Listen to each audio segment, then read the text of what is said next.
चलिए आ जाइए, बैठिए। तो तुगलक वंश, ठीक है, तुगलक वंश का कार्यकाल कब से कब तक है? 1320 से 1398 तक। मिट जाता है। 1320 से लेकर 1398, लेकिन बहुत लंबा चलता है, 1414 तक चलता है, ठीक है। छोटा छोटा शासक शासन करता है, बीच में करता है।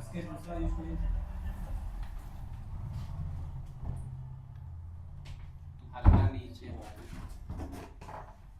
चलिए बताइए तो, तुगलक वंश के संस्थापक कौन थे? गियासुद्दीन तुगलक। ठीक है, गयासुद्दीन तुगलक, ऐसे उसका नाम था गाजी मलिक, ठीक है, लेकिन गयासुद्दीन तुगलक के नाम से वो गद्दी पर बैठता है। अच्छा, कब बैठता है दिल्ली के सिंहासन पर? 20 में 1320 में बैठता है। 1320 में, 1320 ईस्वी में जो है गद्दी पर बैठता है। किसको हराकर? खुसरो खां को हराकर, ठीक है, खुसरो खां को हराकर जो है 1320 में गद्दी पर बैठता है। अच्छा, दिल्ली सल्तनत का उस शासक का नाम बताइए जो अलाउद्दीन के समय लिए हुए जो भी जमीन था न, उसको फिर अमीरों में जो है बांट देता है जमीन को। ठीक है, यही था, गयासुद्दीन तुगलक ही था। अच्छा, दिल्ली सल्तनत का उस शासक का नाम बताइए जो नहरों का निर्माण करवाया था, पहला शासक जो नहरों का निर्माण। ठीक है, गयासुद्दीन तुगलक ही था जो कि पहली बार नहरों का निर्माण करवाया था। अच्छा, एक चीज बताना है, तुगलकावाद, ठीक है, तुगलकावाद का निर्माण किसने करवाता है? Ghiyasuddin Tughlaq. Ghiyasuddin Tughlaq. Very very important question, बहुत बार पूछा है कि तुगलकावाद का निर्माण किसने करवाता है? गयासुद्दीन तुगलक। ये है कहाँ पर? दिल्ली में। दिल्ली में ही है। और किस शैली में बनाया हुआ था? नागर से नहीं, सॉरी, नागर की इस्लामी से। गलत है, बोलो। अरे कुछ अलग नाम है इसका। रोमन शैली में बनाया हुआ था, ठीक है, रोमन शैली में ये बनाया हुआ महल था। और इस दुर्ग को क्या कहा जाता था? 56 फुट का दुर्ग। इसमें 3 क्वेश्चन हो गया है। तुगलकाबाद का निर्माण किसने करवाया था? गयासुद्दीन तुगलक। किस शैली का है? रोमन शैली का है। और इसे 56 फुट दुर्ग भी कहा जाता है। अच्छा, गयासुद्दीन तुगलक की मृत्यु कैसे हो जाती है? लकड़ी के जो अच्छा, ये बताना, हटाओ उसको। गयासुद्दीन तुगलक की मृत्यु कब होता है? 1325। 1325 में। ऐसा कहावत है कि उस समय जो था न, दिल्ली में एक निजामुद्दीन औलिया था।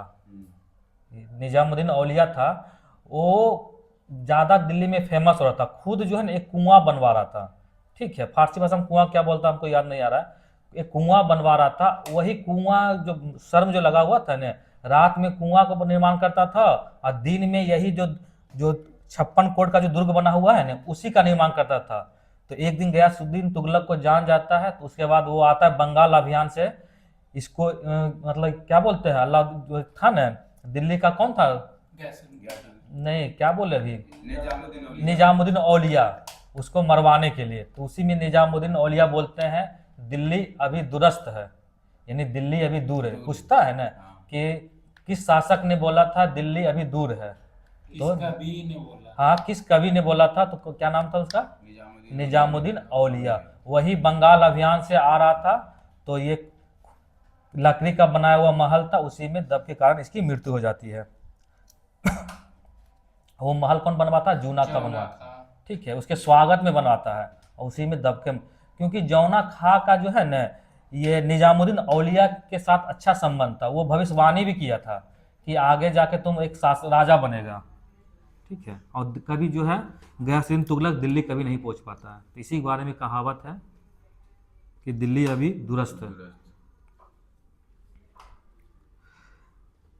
गयासुद्दीन तुगलक के बाद दिल्ली का शासक कौन बनता है? ठीक है, मोहम्मद बिन तुगलक। उसका प्राचीन मतलब पहले का नाम क्या था? वास्तविक नाम जौना खां था, जूना खां बोलते थे। अच्छा, दिल्ली सल्तनत का उस शासक का नाम बताइए जो सबसे ज्यादा विद्वान था। ठीक है, मोहम्मद बिन तुगलक बहुत ज्यादा विद्वान था। मोहम्मद बिन तुगलक के अपने सनक भरी योजनाओं के लिए क्या, किस नाम से पुकारा जाता था? रक्त पिपासु, क्रूर, किस दूसरे के सुख दुख के प्रति उपेक्षा भाव रखने का कारण सबको बोला जाता था इसको। अच्छा, मोहम्मद बिन तुगलक जो है कृषि के लिए कौन सा विभाग स्थापना करता है? कौन सा नवीन? दीवाने कोई। कैसे याद रहेगा? कोही कृषि नहीं, कोही को पढ़ना है कोठी। ठीक है, कोही को क्या पढ़ना है? कोही को पढ़ना है कोठी, और कोठी में ही तो अनाज रहता है। तो क्वेश्चन पूछेगा सीधा सीधी कि दीवाने कोही की स्थापना किसने किया था? मोहम्मद बिन तुगलक। मोहम्मद बिन तुगलक। मोहम्मद बिन तुगलक जो है अपनी राजधानी दिल्ली से कहाँ ले जाया जाता है? दौलताबाद। ठीक है, दिल्ली से दौलताबाद ले जाता है। अच्छा, दिल्ली से दौलताबाद ले जाने का क्या कारण था? उसकी राजधानी परिवर्तन का क्या रीजन था? नहीं, पहला तो था कि दौलताबाद जो है मुख्य केंद्र पर था। ठीक है, और उसको दक्षिण भारत पर भी विजय करना था। ठीक है, इसके लिए वो अपनी राजधानी को जो है दिल्ली से दौलताबाद ले जाता है। और बहुत सा कारण था। अच्छा, किस शासक के समय जो है न डाक प्रथा बड़े पैमाने पर प्रचलन में था? ठीक है, मोहम्मद बिन तुगलक। मोहम्मद बिन तुगलक जो है ना अपने लिए जो है ना गंगा जल मंगवाता था डाक के द्वारा ही, पीने के लिए गंगा जल मंगवाता था, डाक के द्वारा ही मंगवाता था। अच्छा, सांकेतिक मुद्रा का प्रचलन किसने किया था? मोहम्मद बिन तुगलक। क्या सांकेतिक मुद्रा जो है वो सफल हुआ कि नहीं? नहीं हो पाया। क्यों, क्या कारण था नहीं होने का? मतलब उसका नकली टकसाल ठीक खुल है, गया था। हर घर में ही जो है ना एक मुद्रा का टकसाल खुल गया था, जिसके कारण वो योजना जो है वो सफल उसका हो जाता है। अच्छा, ये सांकेतिक मुद्रा सबसे पहली बार कौन जारी किया था? Kublai Khan. मुद्रा चीन के कुबलई खान सबसे पहली बार इस मुद्रा को जारी किया था। उसके बाद ईरान के गजन खां भी इस मुद्रा को जारी करता है। उसी के देखा देखी जो है मोहम्मद बिन तुगलक भी जारी करता है, लेकिन ये सफल नहीं हो पाता है। अच्छा, मोहम्मद बिन तुगलक जो है फरिश्ता के अनुसार किस धातु का मुद्रा चलाया था? चांदी के कासा का। फरिश्ता के अनुसार कासा का चलाया था। ठीक है, और वर्णी के अनुसार किसका चलाया था? तांबा का। दिल्ली सल्तनत में जो भी शासक आएगा वो अपना अपना मुद्रा चलाएगा। जैसे इल्तुतमिश चलाया था टका, किसका था? चांदी का टका था। और तांबा का क्या था? जीतल। बोले थे जीतल पीतल, जीतल पीतल, तो तांबा का जीतल था। जो भी शासक आएगा वो अपना मुद्रा चलाएगा।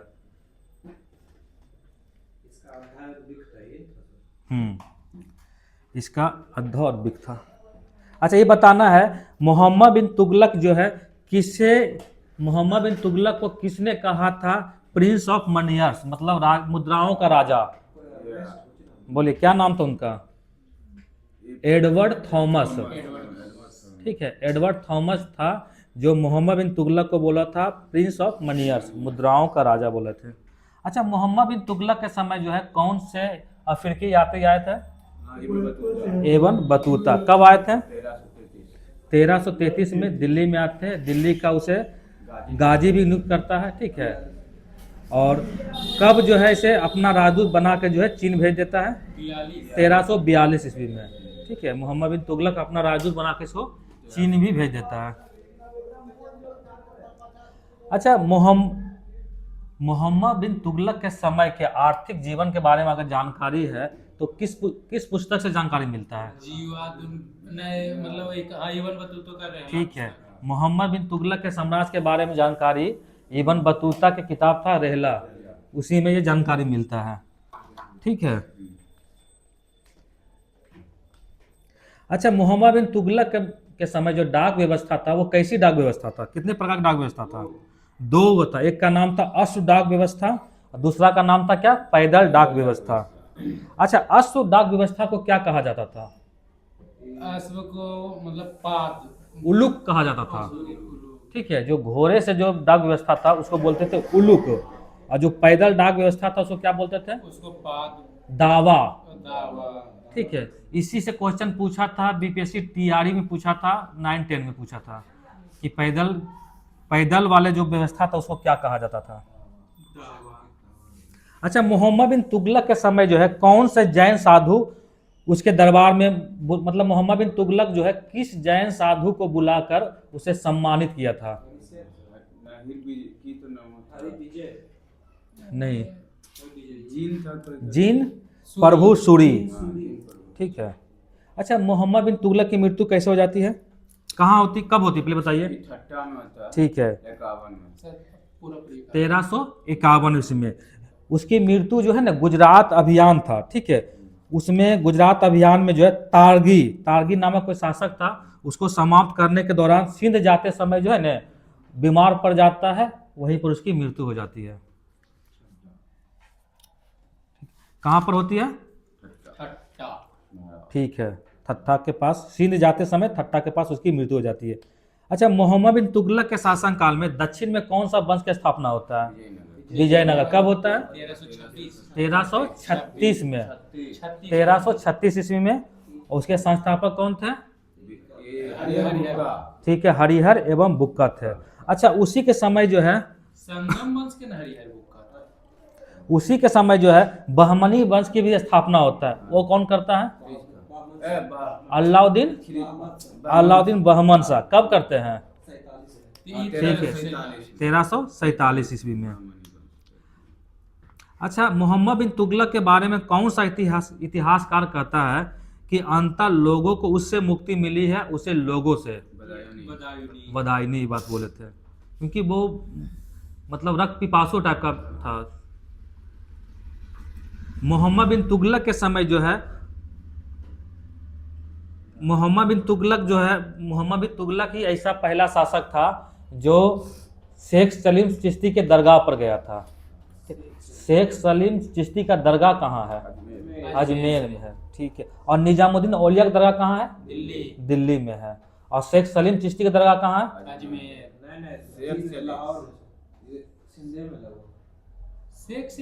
शेख सलीम चिश्ती की दरगाह अजमेर में है। दिल्ली में, आगरा में नहीं है, उसी के बगल में जो अकबर बनवाता है ना, उसी के आशीर्वाद से जो इसका सलीम जो था जहांगीर का जन्म होता है। फतेहपुर सीकरी इसको बोलते हैं, वहीं पर फतेहपुर सीकरी में बनाया गया था। ये मिला आता है, ठीक है, जो भी।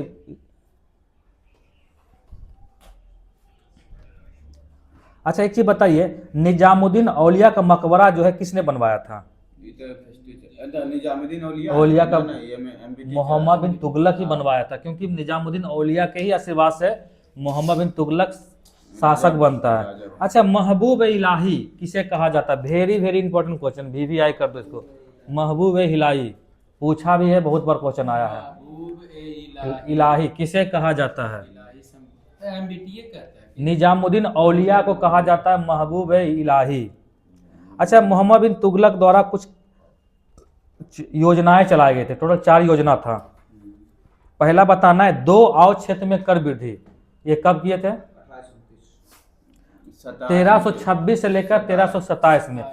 ये 2 आव जो था ना, किन 2 नदियों के बीच था? गंगा और यमुना के बीच तक। गंगा और यमुना के बीच का जो है ना, ये उपजाऊ क्षेत्र था, ठीक है। और मोहम्मद बिन तुगलक जो है ना, इसी में 50 से 55% जो है ना, 50 से 55% वृद्धि कर देता है, ठीक है।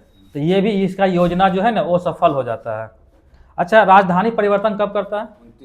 29-30 है। राजधानी 26-27 में करता है, ठीक है। कहाँ ले जाता है? दिल्ली से देवगिरी ले जाता है, उसका नाम दौलताबाद रखता था। ये भी राजधानी उसका परिवर्तन, मतलब ये सफल हो जाता है। बाद में फिर जो है खुद अपने मतलब खुद बसाता, फिर दिल्ली में ही लोगों को दिल्ली आने के लिए आग्रह करता है। ये भी इसका समाप्त हो जाता है। सांकेतिक मुद्रा कब चलाता है?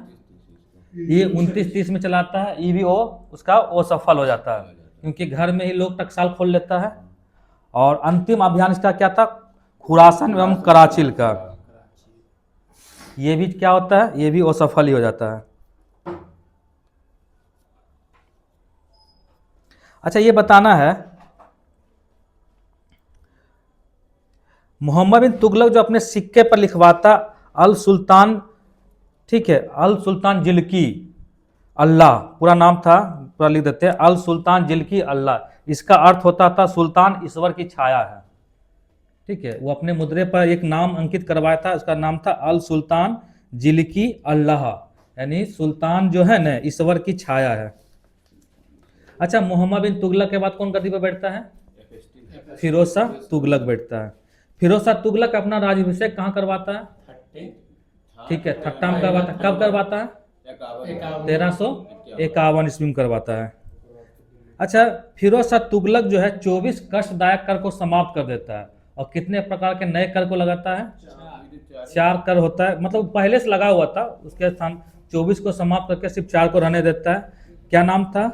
खराज, जो लगान पर लगता था, खराज कर। खुम्मस, जो कि युद्ध पर लगता था। जजिया और जकात, यही 4 कर जो था फिरोज शाह तुगलक वसूलता था। क्वेश्चन पूछेगा दिल्ली सल्तनत का उस शासक का नाम बताइए जिसने 24 कष्टदायक करों को समाप्त कर दिया था। तो क्या है? फिरोज शाह तुगलक था। अच्छा, ब्राह्मणों पर जजिया कर लगाने वाला पहला शासक कौन था? मोहम्मद बिन कासिम। नहीं, जजिया कर बोलते हैं। फर्स्टी है ब्राह्मण पर। ठीक है, फिरोज शाह तुगलक जो है था ब्राह्मणों पर जजिया कर लगाया था, और जो दिल्ली के जो थे, मतलब जो हिंदू थे ना, वही ब्राह्मणों के बदले जो है कर खुद दिए थे। अच्छा, इसमें बताना है क्या, पहली बार जजिया कर लगाया था किसने? जजिया कर 712 में मोहम्मद बिन कासिम लगाए थे। ठीक है, आगे जाके फिर क्वेश्चन आएगा तो हम बताएंगे।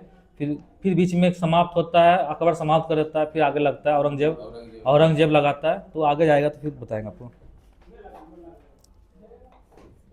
अच्छा, फिरोज शाह तुगलक जो है ना, एक कर लगता है जिसको सिंचाई कर, उसको बोलते हैं सिंचाई कर को हर्व ए सर्व। ये भी क्वेश्चन पूछा था, हर्व ए सर्व बोलते हैं, ये सिंचाई कर था।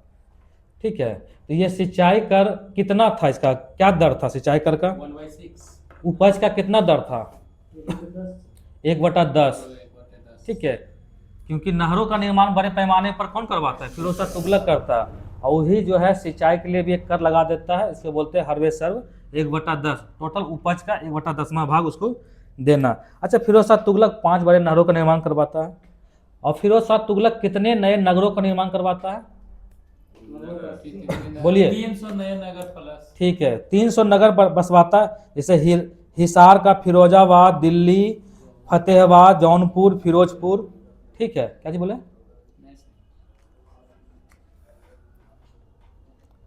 इसके शासनकाल में जो है खिरजाबाद, टोपरा एवं मेरठ के अशोक के 2 स्तंभ जो मेरठ से कहाँ ले आया जाता है? दिल्ली। ये भी क्वेश्चन पूछा है। टोपरा स्थित अशोक स्तंभ के परिवहन का चित्र बनाया हुआ। ठीक है, टोपरा में जो अशोक स्तंभ जो मिला है ना, उसमें परिवहन का चित्रित वर्णन किया हुआ है। ठीक है, हाँ लिखा हुआ परिवहन।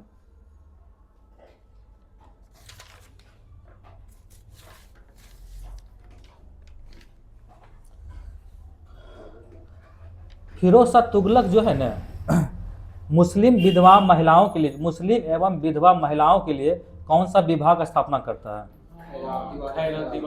दीवाने खैरात। ठीक है। अच्छा, सल्तनत काल में जो है किस सुल्तान के पास जो है सबसे अधिक दासों की संख्या था? 1,80,000। ठीक है, 1,80,000 जो है दासों की संख्या था। और दासों के देखभाल के लिए जो है कौन सा विभाग स्थापना करता है?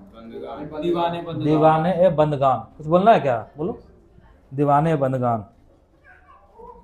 अच्छा, दिल्ली सल्तनत का उस शासक का नाम बताइए जो सैन्य पदों को वंशानुगत कर देता है, यानी उसका अगर पिताजी है तो उसके बाद उसका बेटा बनेगा, उसके बाद उसका बेटा बनेगा, वंशानुगत कर देता है। कौन सा था?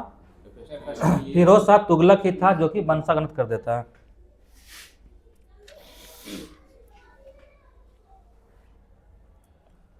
इसने अपना संरक्षण किसको नियुक्त करता है? फिरोज शाह तुगलक संरक्षक।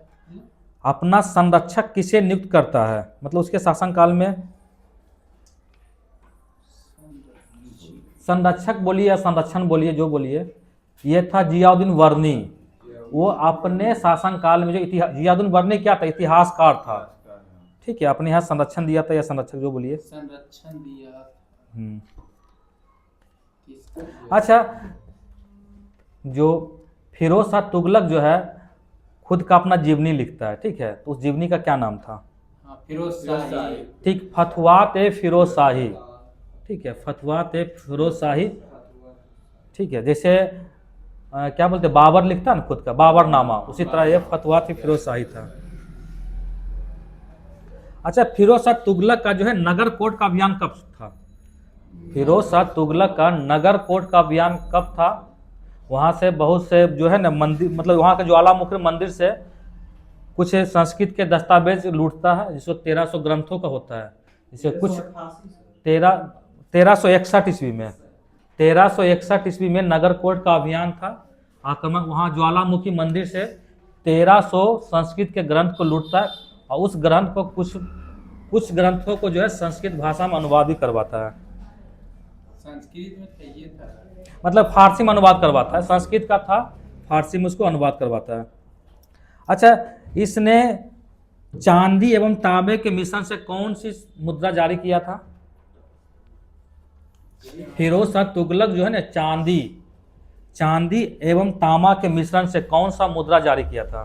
चांदी और तांबा। हम्म, तांबा चांदी ये है। अद्धा और बीख। आधा और बी किसका है? बेटी में बता रहा था। नहीं, वो तो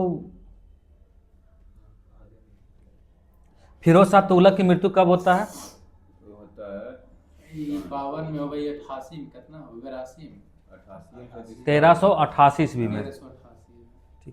फिरोज शाह काल में जो है निर्मित है जहाँ खान है जहाँ तेलंगानी के मकबरा का जो है वर्णन मतलब खान है जहाँ तेलंगानी का मकबर की तुलना किसके मकबरे से मतलब किससे किया जाता है? इजराइल के जो ठीक है, जेरूसलेम में स्थित मंदिर है उमर के मस्जिद, उसी से किया जाता था। फिरोज जो दिल्ली में है ना कोटला फिरोज शाह दुर्ग का निर्माण किसने करवाया था?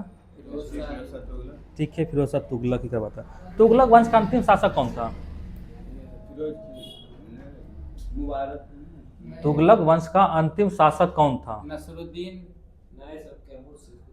नहीं, तुगलक वंश में आएगा नसरुद्दीन करके कुछ है। ये क्वेश्चन पूछा भी था, बीपीएससी में क्वेश्चन आया था। नसरुद्दीन महमूद तुगलक क्वेश्चन पूछा था कि किसके शासनकाल जो है ना दिल्ली से पालम तक था? नसरुद्दीन महमूद तुगलक का शासनकाल दिल्ली से पालम तक ही था। अच्छा, किसके शासनकाल में जो है ना तैमूर लंग का आक्रमण होता है दिल्ली में?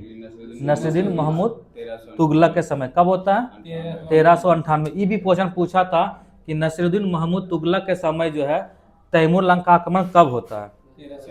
1398 ईस्वी में। क्या हुआ? इसी में टूट। हाँ, तो इसी का टूट कर राजधानी से दिल्ली से सिर्फ पालम तक बचा था।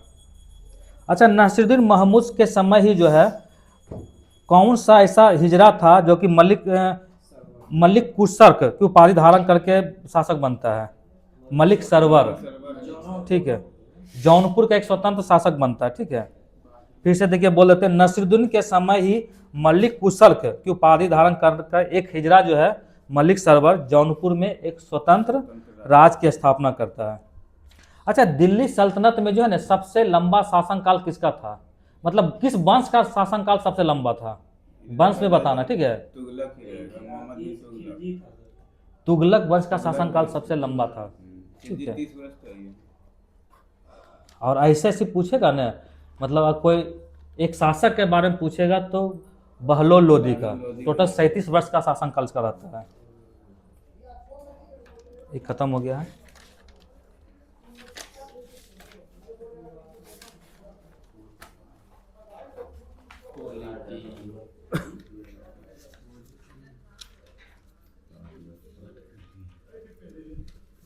चलिए बताइए भारतीय संविधान के विदेशी स्रोत। ठीक है, इसमें बताना है प्रस्ताव। हम क्वेश्चन पूछते जाएंगे, आप सिर्फ देश का नाम बताना है और मिक्स हम पूछेंगे। ठीक है, प्रस्तावना कहाँ से लिया गया है? प्रस्तावना अमेरिका से लिया। और प्रस्तावना की भाषा? ऑस्ट्रेलिया। ठीक है। अच्छा, बताना है एकल नागरिकता एकल नागरिकता ब्रिटेन से लिया गया है। ठीक है, एकल नागरिकता मतलब केंद्र और राज्य क्या एक ही नागरिकता होगा? ब्रिटिश अमेरिका में क्या है? दो ही नागरिकता है। ठीक है, राज के लिए भी। और ठीक।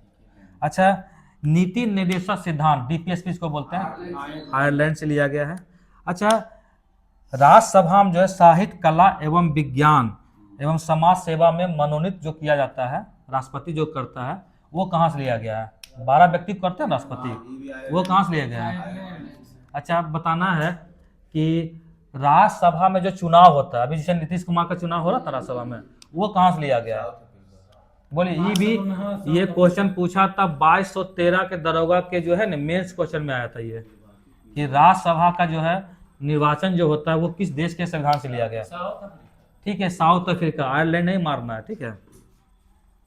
अच्छा, संघात्मक विशेषता कनाडा। कनाडा से लिया गया है। उपराष्ट्रपति का के बारे में कहाँ से लिया गया है? अमेरिका। ठीक है। मंत्रिमंडल प्रणाली कहाँ से लिया गया है? मंत्रिमंडल ब्रिटेन। ठीक है, ब्रिटेन से लिया गया है। अच्छा, निर्वाचित राष्ट्रपति पर महाभियोग, ये कहाँ से लिया गया है? ठीक है। संसद के दोनों सदनों का संयुक्त बैठक होता ना, आर्टिकल कितना था? 108। तो वो कहाँ से लिया गया है? ये ऑस्ट्रेलिया। ठीक है, ऑस्ट्रेलिया से लिया गया है। परमाधिकार लेख, परमाधिकार लेख बोलिए।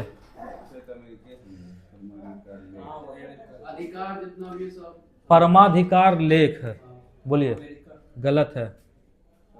परमाधिकार रूस नहीं परमाधिकार अमेरिका नहीं, सॉरी कुछ ब्रिटेन से लिया गया है। परमाधिकार लेख क्या होता है? देखिए पहले समझा।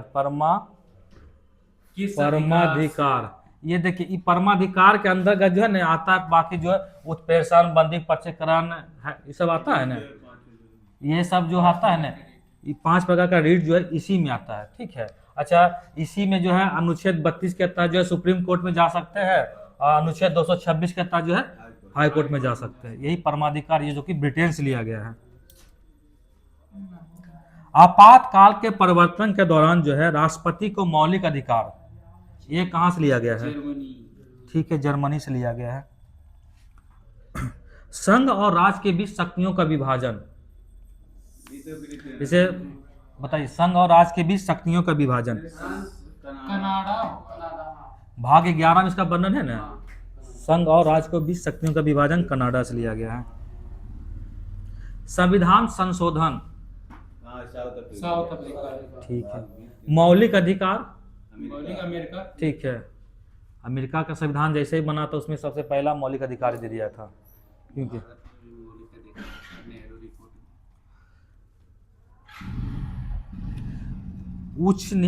हाई कोर्ट और सुप्रीम कोर्ट को न्यायाधीश को हटाने के लिए जो विधि है वो कहाँ से लिया गया है? यानी उच्चतम न्यायालय और उच्च न्यायालय के न्यायाधीश को हटाने की विधि, जो महाभियोग जो लगता है, वो कहाँ, किस देश के संविधान से लिया गया है? अमेरिकी बोल रहे हैं? हाँ। ठीक है। विधि निर्माण की प्रक्रिया, जो विधि का निर्माण जो होता है, कानून जो बनता है, वो कहाँ से लिया गया है? ब्रिटेन। ठीक है, ब्रिटेन। विधि द्वारा स्थापित प्रक्रिया, जापान। ठीक है, जापान। द्विसदनवाद, मतलब 2 सदन होता है, लोकसभा राज्यसभा, ये कहाँ से लिया गया है? ठीक है, ब्रिटेन से लिया गया है। वित्तीय आपात कानून जो होता है वो कहाँ से लिया गया है? ये अमेरिका। ठीक है, अमेरिका से लिया गया है। अच्छा, संयुक्त बैठक, संयुक्त बैठक, ठीक है, ऑस्ट्रेलिया से। व्यापार, वाणिज्य और समागम की स्वतंत्रता, ठीक है, ऑस्ट्रेलिया से लिया गया है। इसके बाद बताना है क्या है? विधि का शासन, ये सब ब्रिटेन। विधि का शासन ब्रिटेन से। विधि द्वारा स्थापित प्रक्रिया कहाँ से है? जापान से, ठीक है, कंफ्यूज नहीं करना है। न्यायिक पूर्वालोकन, सब ब्रिटेन। न्यायिक पूर्वालोकन, न्यायिक पूर्वालोकन होता है ना, अगर आप, हाँ, सुप्रीम कोर्ट में न्यायिक पूर्वालोकन का है ना, कहाँ? ब्रिटेन है। अमेरिका से लिया गया है। संविधान की सर्वोच्चता, मतलब संविधान ही सबसे ऊपर है। ये सब तो होगा। क्वेश्चन पूछता ना कि भारतीय दस्तावेज में सबसे उच्च स्थान किसको दिया गया? अमेरिका। अमेरिका से लिया गया। मौलिक कर्तव्य, रूस। ठीक है, मौलिक कर्तव्य।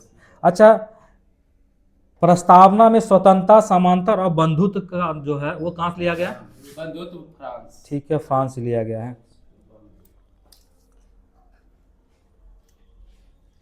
राष्ट्रपति के निर्वाचक मंडल, अनुच्छेद 54 में है ना, राष्ट्रपति के निर्वाचक मंडल, वो कहाँ से लिया गया?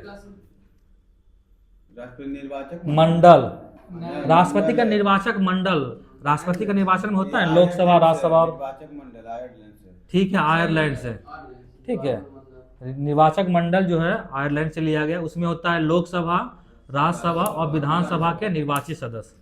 ठीक है, ये अनुच्छेद 54 में है और ये आयरलैंड से लिया गया है। अच्छा, भारतीय संविधान बनाने में सबसे गहरा प्रभाव किसका पड़ा है? अधिनियम 1935। ठीक है, अधिनियम 1935 का है। ये तो खत्म हो गया, कुछ पीछे से पूछ लेते हैं। ठीक है, बताना है प्रस्तावना में कितनी बार संशोधन हुआ है? प्रस्तावना में नहीं, एक बार एक बार हुआ। एक बार संशोधन हुआ है। कब हुआ है? 42वां संविधान संशोधन 1976। ठीक है, 42वां संविधान संशोधन 1976 में। ये सब क्वेश्चन को गलती करना ही नहीं है, कैसे तुम करता? किसके लिए हुआ था सर? इसमें SPA सपा SPA क्या है? समाजवादी समाजवादी, पंथ निरपेक्ष और अखंडता, यही 3 गो शब्द जोड़ा गया था। ठीक है, इसीलिए था SPA। अच्छा, बेरूबाद यूनियन केस कब हुआ था? 1960। प्रस्तावना को कब पेश किया गया था? नेहरू जी किए थे। बोलिए। 29। प्रस्तावना को कब पेश? कल क्वेश्चन पूछे आप भूल जाते तो 46 में 46 में 22 दिसंबर 1946। ठीक है, प्रस्तावना को पेश किया जाता है 13 दिसंबर 1946 को और इसकी स्वीकृति कब मिलता है? 22 जनवरी 1947। ठीक है, 22 जनवरी 1947 को मिलता है। अच्छा, प्रस्तावना को किसने कहा था कि ये राजनीतिक जन्मपत्री है? जन्मपत्री है KM मुंशी। ये सब याद हो जाना चाहिए। अब प्रस्तावना को किसने कहा था कि संविधान की आत्मा है? आत्मा ठाकुर भार्गव दास। ठाकुर दास भार्गव। अच्छा, स्वतंत्र भारत का पहला मंत्रिमंडल जो बनता 1947 ईस्वी में, उसमें स्वास्थ्य मंत्री कौन थे? अमृता कौर। राजकुमारी अमृता कौर। अमृत पिएगा स्वास्थ्य बढ़िया हो जाएगा। ठीक है। अच्छा, बताना है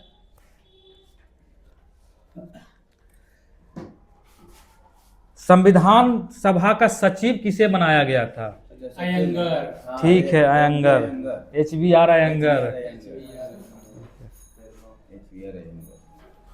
पीछे से भी कुछ पूछ लेते हैं ताकि लंबा समय तक याद रहेगा। ठीक है, जो भूलने का चीज जो है ना उसको पूछ लेते हैं। पहली बार संविधान का गठन कब हुआ था?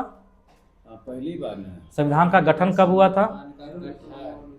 गठन बोल रहे हैं। 1946। बैठक पहली बार तो बोले मंथ के साथ बताना है। ठीक है, इसमें मंथ ही पूछा है, हमेशा पूछा है। जुलाई जुलाई 1946 को। 4 जुलाई ठीक है, 1946। जुलाई 1946। अच्छा, 1935 के अधिनियम के बारे में किनका कथन था? मुझे जो है एक कार मिला है जिसमें ब्रेक तो है पर इंजन ही नहीं है। जवाहरलाल नेहरू। ठीक है, जवाहरलाल नेहरू। मत बोलो उषा।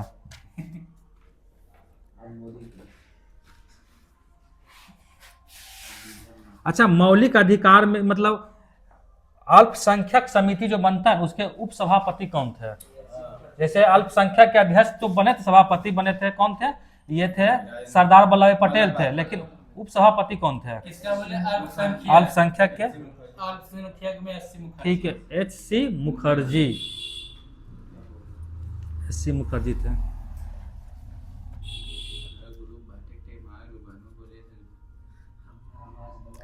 संविधान की अच्छा, संविधान के प्रस्तावना के बारे में किसने कहा था? ये परिचय पत्र है संविधान का। परिचय पत्र पालकी वाला। ठीक है, पालकी वाला। पार्टी में परिचय। ठीक, इस तो छोटा चैप्टर था, खत्म हो गया। इसे ही पूछ दिए। ऐसे हमको भी पढ़ना पड़ेगा। सर इसमें और क्वेश्चन होगा मतलब संविधान में मतलब पूछा गया है। जैसे वो छपा नहीं था ना मतलब संविधान से और मतलब ढेर सारा क्वेश्चन है। एक ही दिन सब पढ़ लीजिएगा, कल भी होगा। कल भी हुआ। कल भी होगा भी। क्लास ज्वाइन करा देंगे, सब्सक्राइब कर लेना। चलिए आ जाइए, क्या है भारत का भूगोल। इसमें चैप्टर चला था भारत का भौतिक स्वरूप। अच्छा, ये बताना है पश्चिमी घाट का विस्तार कहाँ से कहाँ तक है? पहले हम मैप बना देते हैं। पश्चिमी घाट का विस्तार पश्चिमी घाट गुजरात से लेके यानी राजस्थान ताप्ती नदी से लेकर जो है हाँ, कन्याकुमारी तक जाती है। ठीक है, कितना लंबाई इसका है? 1600 आसपास है। 1648 बोलिए। 1688 पश्चिमी घाट का कितना किलोमीटर लंबाई इसका है? 16 इसका लंबाई है 1600। और यही क्वेश्चन अगर पूछ दे कि पूर्वी घाट की लंबाई कितना है तो 1131 है। ये पूर्वी घाट है और ये पश्चिमी घाट है, यानी पश्चिमी घाट की लंबाई ज़्यादा है पूर्वी घाट की अपेक्षा। और इसमें जो भी पर्वत श्रेणियाँ जो भी मिलेगी ना, वो भी इसके अपेक्षा इसकी ऊंचाई ज़्यादा रहेगा। ठीक है, इसलिए दोनों जगह की जगह हम लिख दिए हैं, कन्फ्यूज नहीं है। अच्छा, इसकी पर्वत की औसत ऊंचाई लगभग जो है 1200 मीटर तक आती है, मतलब इसकी ऊंचाई जो है ना 1200 मीटर है।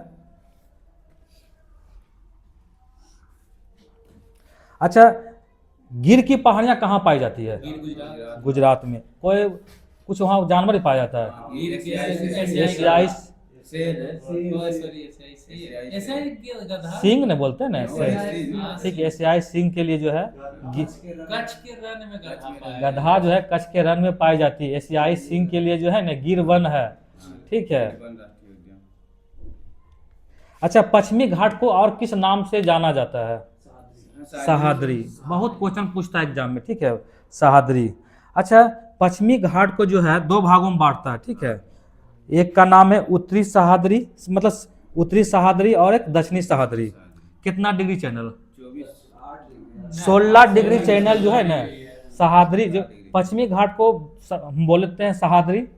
ठीक है, इस पूरा क्षेत्र को। और सहाद्री को दो भागों में बांटता है। 16 डिग्री चैनल दो भागों में, उत्तरी सहाद्री और दक्षिणी सहाद्री। और अब बताना है कि ये 16 डिग्री चैनल कहाँ से गुजरती है? 16 डिग्री चैनल हाँ, ये 16 डिग्री जो अक्षांश है ये कहाँ से जाती है? कर्नाटक गोवा से गुजरती है। ठीक है, यही गोवा से गुजरती है, दो भागों में बांट देती है, उत्तरी सहाद्री और दक्षिणी सहाद्री। अब बताना, उत्तरी सहाद्री की सबसे ऊंची चोटी कौन सी है? उत्तरी में बोल रहा है। जी हाँ, उत्तरी में कलसू भाई। ठीक है। उत्तरी सहाद्री की सबसे ऊंची चोटी है कालसुवाई है, जिसकी ऊंचाई है 1664 मीटर। और दक्षिणी सहाद्री का कुद्रेमुख। कहाँ कुद्रेमुख पड़ता है?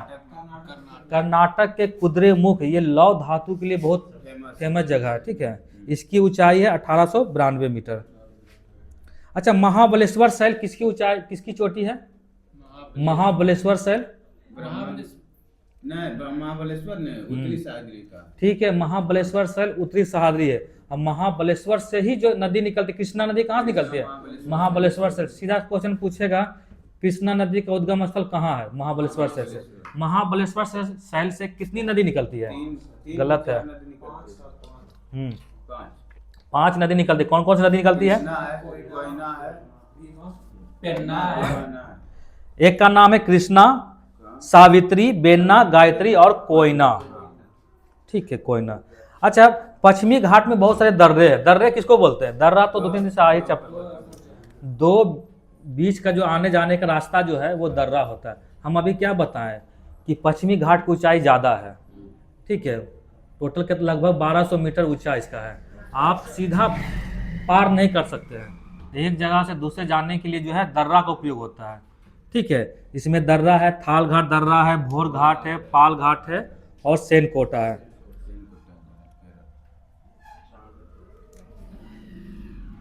इसको लिख दो TBPS।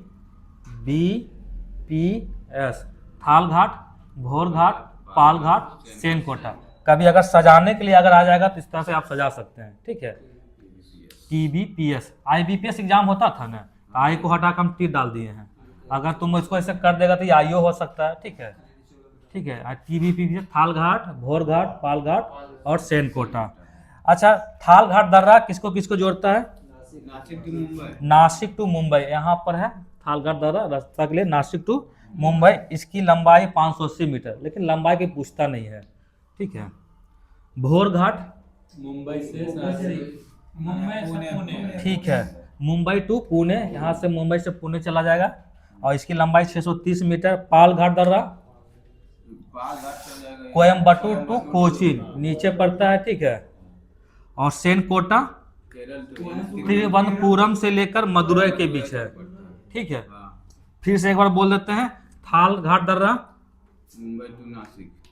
नहीं समझ में आता है? मुन्ना रोया थाली के लिए। ठीक है, मुन्ना रोया थाली के लिए, यानी थाल घाट दर्रा मतलब थाली, मुंबई टू नासिक, ठीक है। भोरघाट दर्रा मुंबई टू गया थे पुणे। Mumbai to Mumbai to Pune.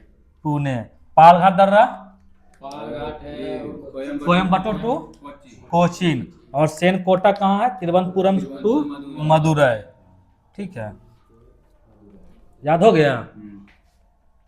यहाँ से क्वेश्चन पूछता है, ठीक है, कहाँ से कहाँ दर्रा किसको किसको जोड़ता है। नीलगिरी की पहाड़ियाँ कहाँ है? तमिलनाडु। तमिलनाडु में है। कैसी पर्वत श्रेणियाँ हैं? बैकार। ब्लॉक है, ब्लॉक है, ठीक है। ब्लॉक पर्वत श्रेणियाँ मतलब अब नहीं याद आता है, देखो हम कैसे याद तुम करवा देते हैं। ये भारत का नक्शा है, ठीक है। नीलगिरी कहाँ होगा? तमिलनाडु में, नीचे होगा। इसके बाद क्या है? रास्ता है, ब्लॉक हो जाता, नीचे तो समुद्र है, यानी ब्लॉक पर्वत का बना हुआ है। अच्छा, पर्वत का श्रेणी से एक क्वेश्चन और तुमसे पूछे थे कि अरावली पर्वत है, ये किस काल का बना हुआ है? प्री कैम्ब्रियन काल, उसने बोले थे ना, ये प्राचीन पर्वत श्रेणियां है। तो पहले सबसे पहला में प्री नर्सरी में होता है, उसके बाद LKG UKG जाता है, तो प्री कैम्ब्रियन काल का है। ऐसा क्वेश्चन खूब पूछता है, ठीक है। 570 मिलियन वर्ष पुराना है ये अरावली की पहाड़ियाँ।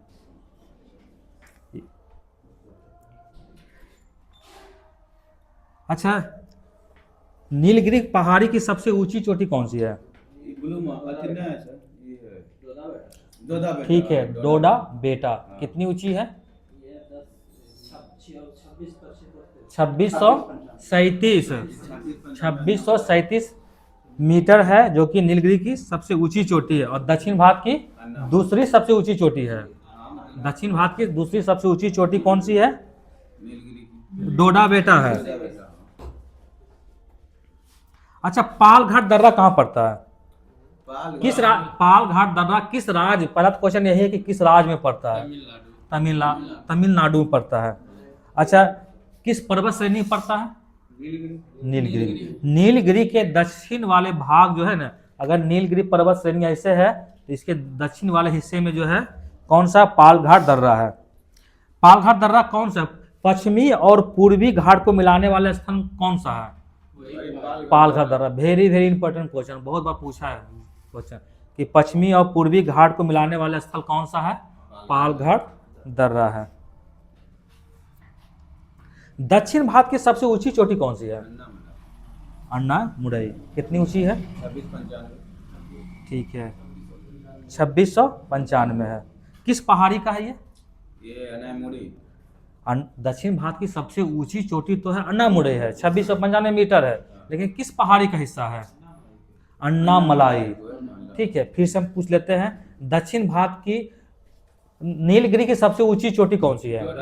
डोडा बेटा। कितनी ऊंची है? 2637 मीटर है। और दक्षिण भारत की दूसरी सबसे ऊंची चोटी है। दक्षिण भारत की सबसे ऊंची चोटी कौन सी है? अनामुड़ी। अनामुडी है।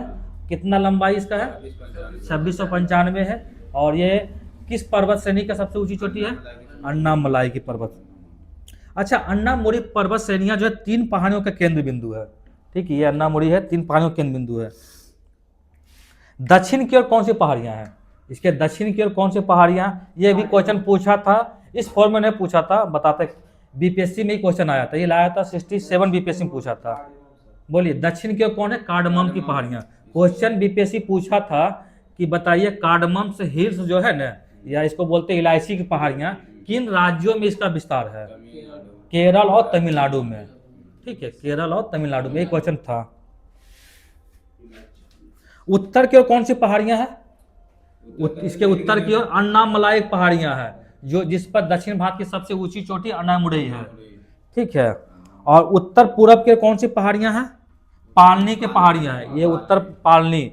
वहीं पर जो है पश्चिमी घाट और पूर्वी घाट का मिलन स्थल है। पालघाट दर्रा वहीं पर है ना, पालनी पहाड़ियां पे। अच्छा, कोडाकनाल कहाँ पड़ता है? तमिलनाडु में। किस पहाड़ी पर है? पालनी पहाड़ी पर ही है। सेवराय की पहाड़ियां कहाँ है? तमिलनाडु में है। और ये तमिलनाडु के सेलम प्रांत में पड़ता है। ठीक, सेलम जगह है, वहीं पर पड़ता ही है। अच्छा, भारत के पश्चिमी तट को जो है निम्न भागों में बांटा गया। अब बताना है कौन कौन से भाग है। ठीक है, भारत का मैप फिर से बना देते हैं। पहला बताना है कोंकण तट, ये कहां से कहां तक है? बोलिए। महाराष्ट्र, गुजरात से गुजरात से लेकर कहाँ तक जाएंगे? महाराष्ट्र, गोवा तक जाएंगे। गोवा तक। ठीक है, गुजरात से गोवा के तट को क्या कहते हैं? कोंकण तट कहते हैं। ठीक है, उसके बाद आपको बताना है केंद्रा तट कहाँ से कहाँ तक है? केंद्रा गोवा से लेकर कर्नाटक के तट को बोलते हैं केंद्रा तट बोलते हैं। ठीक है, अब मालाबार तट केरल से लेकर कन्याकुमारी तक के तट को बोलते हैं मालाबार तट। यहाँ से भी क्वेश्चन खूब पूछता है एग्जाम में। ठीक है, फिर से बताइए तो कोंकण तट कहाँ से कहाँ तक है? गुजरात से लेकर गोवा के तट को कोंकण तट बोलते हैं। केंद्रा तट किसको बोलते हैं? गोवा से लेकर कर्नाटक के तट को बोलते हैं। और मालाबार तट कहाँ से कहाँ तक है? कर्नाटक से लेके कन्याकुमारी तक है। ठीक है, मंगलूर आता है, कर्नाटक में ही मंगलूर है, वहीं पर से कन्याकुमारी तक आता है। अच्छा, भारत के पश्चिम में बहुत से बंदरगाह भी है। ठीक है, अभी पश्चिमी हम पढ़ रहे हैं। कांडला बंदरगाह ये कहाँ पर है? गुजरात में। इसका नया नाम क्या है? दीनदयाल। ठीक है, DDU दीनदयाल उपाध्याय बंदरगाह। ठीक है, कांडला ये कैसा बंदरगाह? रसायन बंदरगाह है। मुंबई बंदरगाह कहाँ पड़ता है? ठीक, महाराष्ट्र में। मारमा गोवा में ही पड़ता है। मंगलुरु कहाँ पड़ता है? कर्नाटक में पड़ता है। कोचीन बंदरगाह कहाँ पड़ता है? केरल में पड़ता है। नाहवा सेवा बंदरगाह मुंबई में ही पड़ता है, महाराष्ट्र में। साल्सेट द्वीप कहाँ स्थित है? ठीक है, साल्सेट द्वीप पर ही है, वहीं पर है, मुंबई में स्थित है। मुंबई भारत का सबसे बड़ा बंदरगाह नगर भी है। अच्छा, मालाबार तट केरल में पड़ता है। वहाँ पर जो है ना पसस जल होता है, मतलब कयाल इसको बोलते हैं, पसस जल। ठीक है, तो उसको स्थानीय भाषा में कयाल कहा जाता है। इसमें कयाल में क्या होता है? मछली पकड़ना होता है, इसी में होता है। अच्छा, केरल में जो है ना एक नौका दौड़ प्रतियोगिता होता है, उसी में नेहरू ट्रॉफी भी दिया जाता है। ठीक है, तो वो किस कयाल में होता है? पूर्णमादा कयाल में, पूर्णमादा कयाल में होता है। ठीक है, नेहरू ट्रॉफी इसको बोलते हैं नौका दौड़। आवाज आइए, पूर्वी घाट। पूर्वी घाट का फैलाव कहाँ से कहाँ तक है? तमिलनाडु से लेकर पश्चिम बंगाल। तमिलनाडु से लेकर महानदी उड़ीसा तक फैला हुआ है। तमिलनाडु का एक नदी है दक्षिण में, बगई नदी। ठीक है, बगई नदी से लेकर महानदी तक इसका फैलाव है। पूर्वी घाट का लंबाई कितना है? अभी बताए थे 1131 किलोमीटर है। इसमें उड़ीसा, आंध्र प्रदेश, तेलंगाना, कर्नाटक, तमिलनाडु, इस हाँ नहीं कर्नाटक नहीं, यहाँ से उड़ीसा, आंध्र प्रदेश, तमिलनाडु ये सब क्षेत्र आता है। ठीक है, तेलंगाना।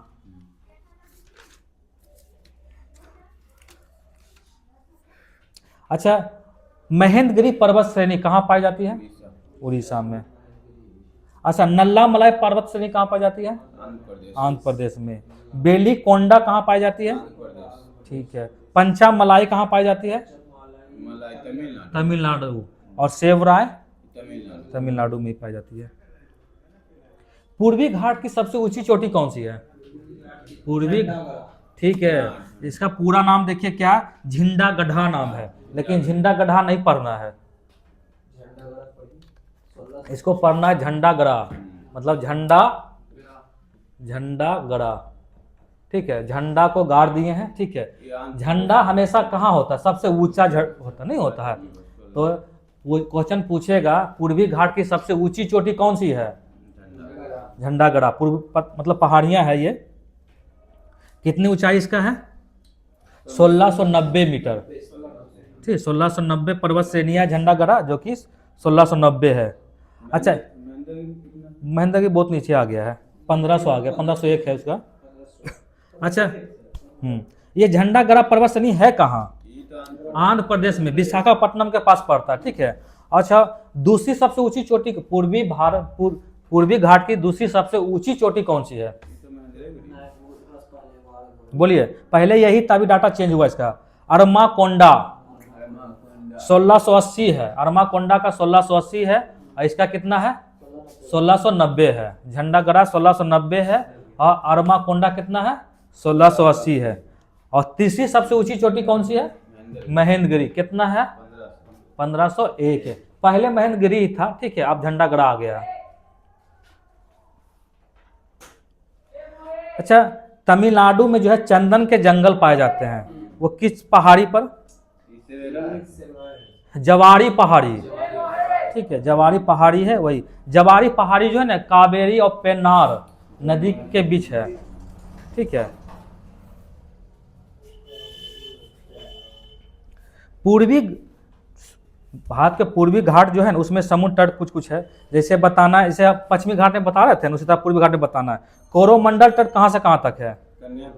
कन्याकुमारी से लेकर कृष्णा डेल्टा तक। कन्याकुमारी यहाँ से होता है, कृष्णा डेल्टा आंध्र प्रदेश के पास होता है यहाँ पर, ठीक है। दूसरी बात है गोलकुंडा तट कहाँ से कहाँ तक है? ये महानदी तक है। कृष्णा डेल्टा से लेकर गोदावरी डेल्टा तक, ठीक है।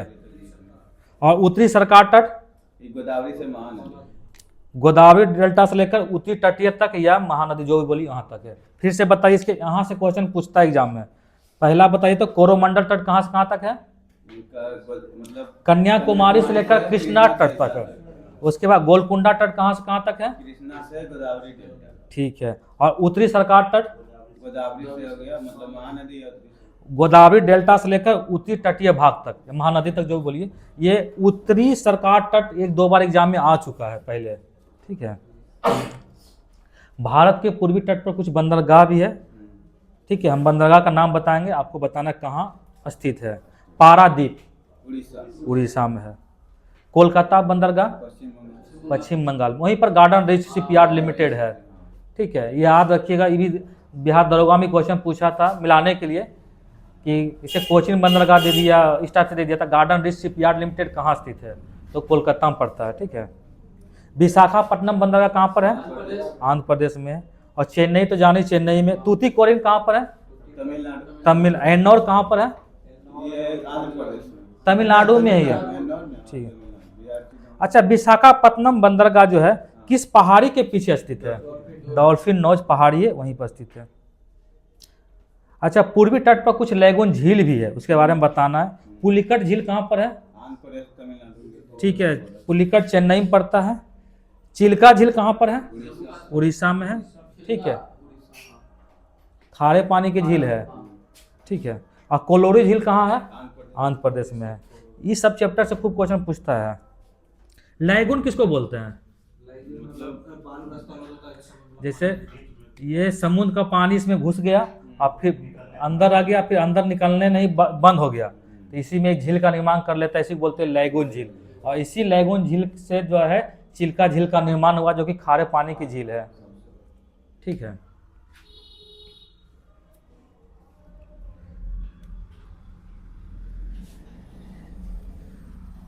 भारत में जो है कितने द्वीप समूह हैं? द्वीप समूह दो हो गया, दो। कौन कौन है? लक्षद्वीप, अंडमान निकोबार। अंडमान निकोबार द्वीप समूह और लक्षद्वीप समूह। अच्छा, मरकत द्वीप किसको बोलते हैं? मरकत द्वीप के नाम से किसे जाना जाता है?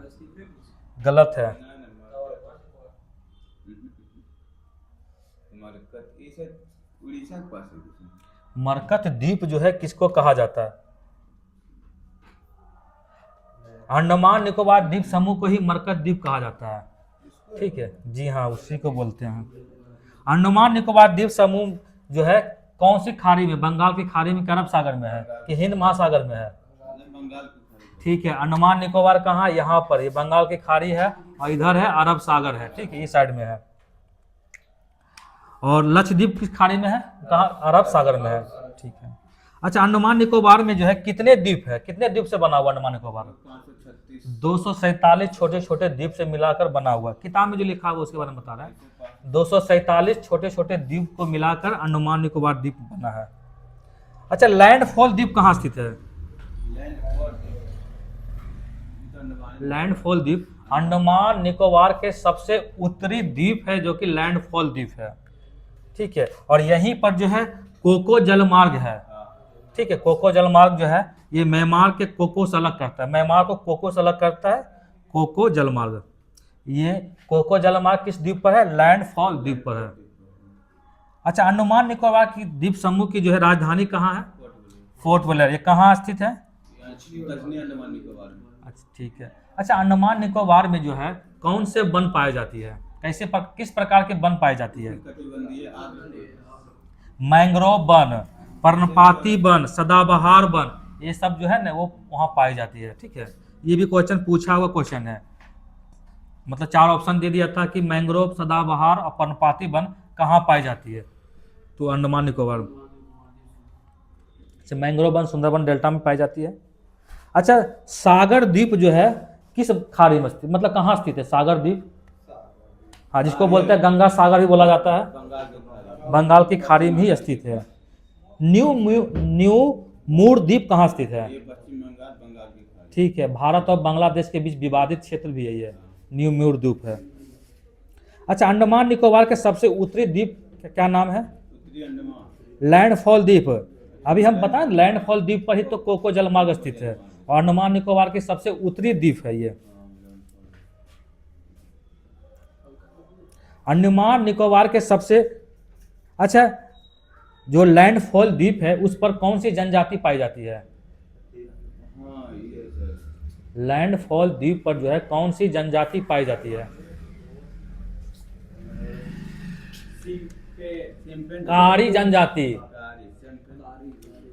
अंडमान निकोबार के लैंडफॉल द्वीप पर जो है कारी जनजाति पाई जाती है।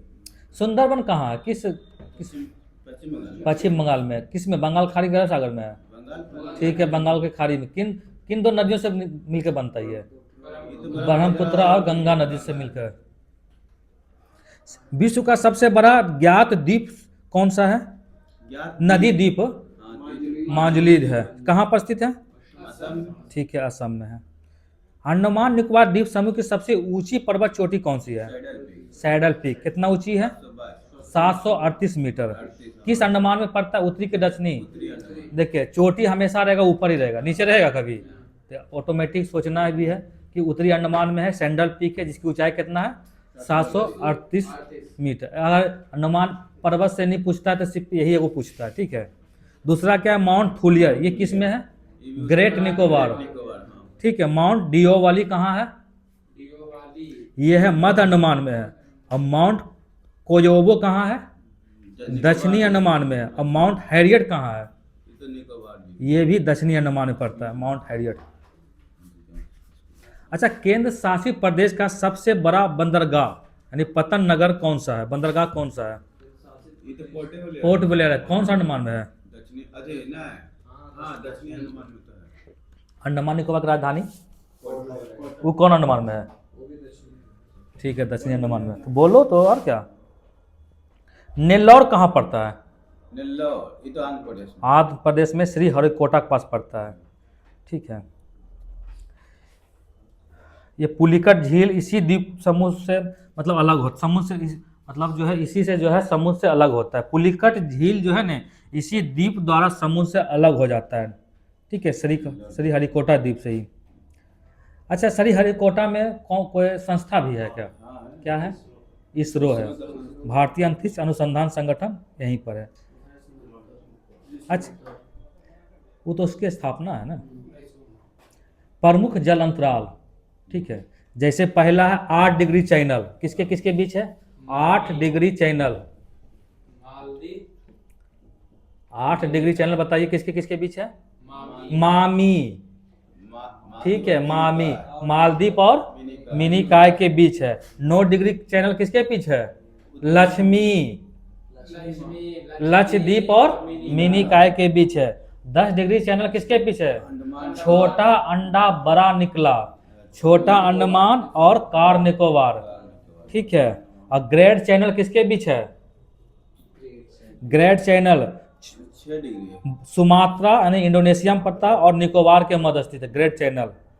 पाक स्टेट किसके बीच है? ये तो श्रीलंका श्रीलंका और तमिलनाडु के बीच में। डुक्कन पास, दक्कन पास में। हाँ, दक्षिणी अंडमान और लिटिल अंडमान। कोको स्टेट, ठीक, कोको द्वीप और उत्तरी अंडमान के मध्य। अभी हम बताए ना यहीं पर जो कारी द्वीप पाई जाती है, लैंडफॉल द्वीप उत्तरी अंडमान में पड़ता है, वहीं पर कारी द्वीप पे पाई जाती है। और वही कोको स्टेट जो है ना, कोको द्वीप और उत्तरी अंडमान को साथ मध्य स्थित है। पाक खाड़ी ये तो श्रीलंका और अच्छे में भारत के बीच है। तमिलनाडु। मन्नार की खाड़ी, ये भारत और श्रीलंका। ठीक, लक्षद्वीप सागर लक्षद्वीप के पास यानी अरब सागर। बोलो लक्षद्वीप, लक्ष्मी हो ना, लक्षद्वीप मालाबार ठीक है, मीनिका या जो बोलिए माल। इसमें ज़्यादा जानते हैं कन्फ्यूजन कहाँ, 8 डिग्री 9 डिग्री और 10 डिग्री। फिर से बोलिए, 8 डिग्री कौन है? मामी, मालदीप और मिनिकॉय। 9 डिग्री किसके बीच है? लक्ष्मी, लक्षद्वीप और मिनिकॉय। 10 डिग्री चैनल छोटा अंडा बड़ा निकला, छोटा अंडमान और बड़ा निकोबार। हाँ वही कार निकोबार या बड़ा निकोबार जो बोलिए। व्हीलर द्वीप कहाँ स्थित है? उड़ीसा में। किस नदी किनारे स्थित है? ब्राह्मणी नदी। ठीक है। यहाँ पर कोई प्रशिक्षण स्थल भी है? चांदीपुर उड़ीसा, जिसका अब नया नाम है अब्दुल कलाम द्वीप है। यहाँ पर जो मिसाइल प्रशिक्षण होता है। अच्छा, भारत में ज्वालामुखी भी पाई जाती है? ठीक है। कौन कौन ज्वालामुखी है? बैरन और नारकोंडम है। दोनों का निकोबार द्वीप समूह में है। अच्छा, कौन सा सक्रिय कौन सा सुप्त है? सक्रिय बैरन। ठीक है, सक्रिय है बैरन द्वीप है, और नारकोंडम ज्वालामुखी कैसी है? सुसुप्त ज्वालामुखी है। अच्छा, लक्षद्वीप समूह जो है किस कहाँ स्थित है? अरब सागर में। कितने द्वीपों से मिलकर बना है? 36 द्वीपों को मिलकर बना हुआ है, जिस पर 11 द्वीप पर ही जो है आबादी स्थित है, बाकी सब ऐसे ही जलमग्न है। अच्छा, लक्षद्वीप का सबसे बड़ा द्वीप कौन सा है?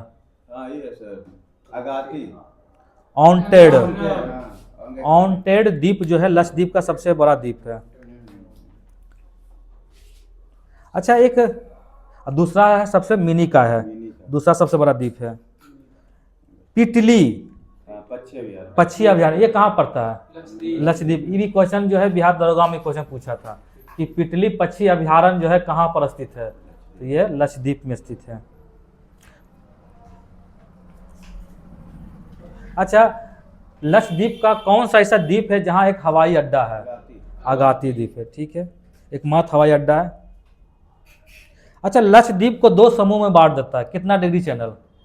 ये तो 2 समूह है ना। कितना डिग्री चैनल जो है 2 भागों में बांट देता है?